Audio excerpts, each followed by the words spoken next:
Good morning mga lods, mga sis. Nandito ako sa province namin sa Bicol. Vacation ko for 5 days only.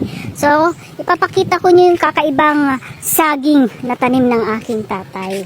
Tawag ko dito saging ni Papa. Kasi di ko alam kung anong pangalan ng saging na to eh. Oh, di ba? Ang haba. Oh. Wow! Ang haba niya. Long banana. See?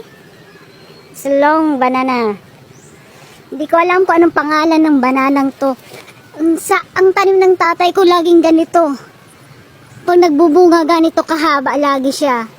Oh.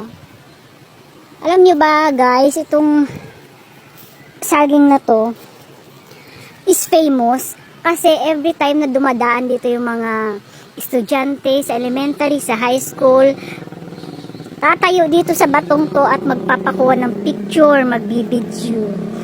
At pinopost nila sa kanilang story sa Facebook. Kaya tinatawag ko itong famous. Haba, di ba? It's too long. Pag kinain naman siya pag hinugs, lasang saging pa rin. Pero di ko alam kung anong klaseng saging to.